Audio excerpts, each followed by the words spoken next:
Hello students, થર્મોડાયનેમિક્સમાં આપણે chapter number 1 complete કર્યું. હવે આજે આપણે ચાલુ કરીએ chapter number 2 first law of thermodynamics. સૌથી પહેલાં તો આપણે આજે જોઈશું law of conservation of mass. Law of conservation of mass શું કહે છે? Matter can neither be created nor be destroyed though it may be made to take different forms. કહેવા શું માંગે છે કે મેટર છે એ મેટરને ક્રિએટ કરી શકાતું નથી કે તેને ડિસ્ટ્રોય કરી શકાતું નથી, એને ફક્ત એક ફોર્મમાંથી બીજા ફોર્મમાં કન્વર્ટ કરી શકાય છે. એના પછી શું છે? Law of conservation of energy, ઉર્જા સંરક્ષણનો નિયમ. આ તમે લોકો આગળ પણ ભણી ગયા છો. ઉર્જા સંરક્ષણનો નિયમ. ઉર્જા સંરક્ષણનો નિયમ શું કહે છે?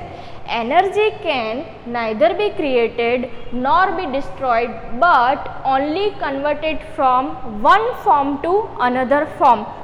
ઉર્જા છે, એનર્જી છે, એને ક્રિએટ કરી શકાતી નથી કે તેનો વિનાશ થઈ શકતો નથી. તેને ફક્ત અને ફક્ત એક ફોર્મમાંથી બીજા ફોર્મમાં કન્વર્ટ કરી શકાય છે.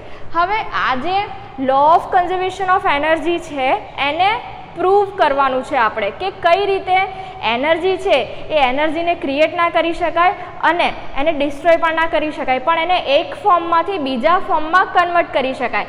એની માટે જૂલે એક્સપેરિમેન્ટ કર્યો, જેને કહેવાય છે જૂલ્સ એક્સપેરિમેન્ટ. આ જે ક્વેશ્ચન છે એ મોસ્ટ ઇમ્પોર્ટન્ટ ક્વેશ્ચન છે અને એક્ઝામમાં પૂછાય છે.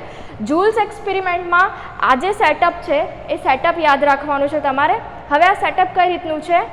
આ જે દેખાય છે એ છે ઇન્સ્યુલેટેડ કન્ટેનર. ઓકે, હવે આ જે કન્ટેનર છે એ કન્ટેનરમાં m માસનું પાણી ભરેલું છે. આની અંદર એક થર્મોમીટર લગાવવામાં આવેલું હશે. આ જે દેખાય છે આ છે વ્હીલ છે, બરાબર. વ્હીલને આ ગરગડી છે એ ગરગડી થ્રુ નીચે અહીંયા એક વેટ લગાવવામાં આવ્યો છે, W જેટલું વજન લગાવવામાં આવ્યું છે. હવે એક્સપેરિમેન્ટમાં કઈ રીતે એક્સપેરિમેન્ટ કરવામાં આવ્યો? તો આ જે વજન છે એ વજનને x જેટલા ડિસ્ટન્સ પર પડવા દેવામાં આવ્યું. જ્યારે આ વજન નીચે પડશે ત્યારે આ જે પેડલ છે એ પેડલ ફરશે આ રીતે, બરાબર. તો પેડલ ફરશે તો એના કારણે પેડલ વર્ક થશે અને જે પાણી છે એ પાણીમાં શું થશે? હીટ જનરેટ થશે. ઓકે, તો જૂલે શું કર્યું કે જ્યારે આ વજન છે એ વજનને નીચે પડવા દેવામાં આવ્યું, તો વજન નીચે પડ્યું, જેટલું પણ ડિસ્પ્લેસમેન્ટ થયું તો એના પરથી ફાઇન્ડ કર્યું વર્ક.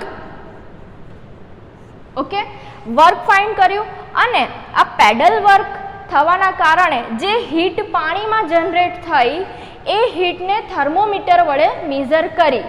તો આવી રીતે વારંવાર અલગ અલગ રીડિંગ્સ લેવામાં આવ્યા. તો એ રીડિંગ્સ પરથી એવું જાણવા મળ્યું કે વર્ક જે છે એ જેટલી હીટ જનરેટ થાય છે એ હીટના સમપ્રમાણમાં હશે. મતલબ જેટલું કાર્ય અહીંયા કરવામાં આવ્યું એટલી હીટ અહીંયા જનરેટ થઈ. તો આના પરથી શું નક્કી થયું કે કાર્ય જે છે એ ઉષ્માના સમપ્રમાણમાં છે. આ જે છે એ ફર્સ્ટ લો ઓફ થર્મોડાયનેમિક છે. કઈ રીતે ફર્સ્ટ લો ઓફ થર્મોડાયનેમિક છે? તો અહીંયા વર્ક કર્યું આપણે, બરાબર, અને સામે આપણને આઉટપુટમાં શું મળ્યું?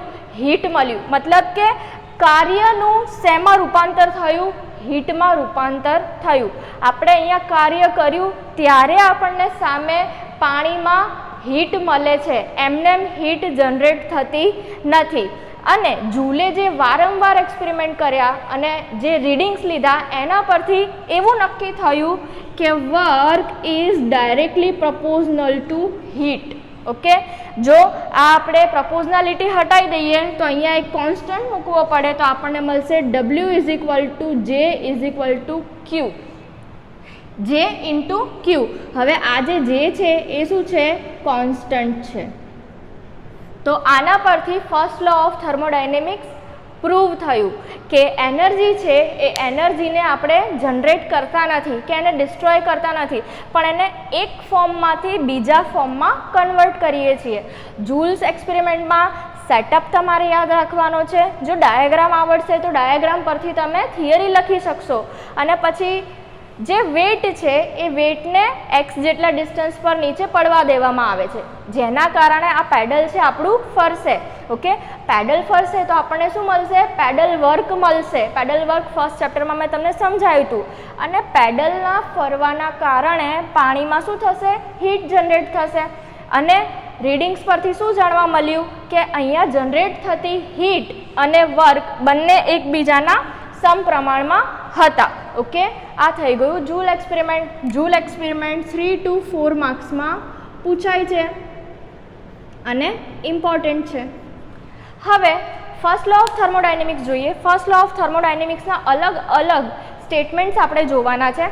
એમાં સૌથી પહેલું સ્ટેટમેન્ટ ફર્સ્ટ લો ઓફ થર્મોડાયનેમિક્સનું શું કહે છે કે if mass is conserved then energy can neither be created nor be destroyed but only converted from one form to another form. શું કહે છે કે જો માસ એટલે કે દળ અચળ હોય તો ઉર્જા જે છે એ ઉર્જા ઉદ્ભવતી નથી કે તેનો વિનાશ થતો નથી. ઉર્જા ફક્ત એક ફોર્મમાંથી બીજા ફોર્મમાં કન્વર્ટ થાય છે. તો આ પહેલું સ્ટેટમેન્ટ એક સ્ટેટમેન્ટ છે ફર્સ્ટ લો ઓફ થર્મોડાયનેમિક્સનું. પછી સેકન્ડ કઈ રીતે લખી શકાય કે heat and work are equivalent to inch.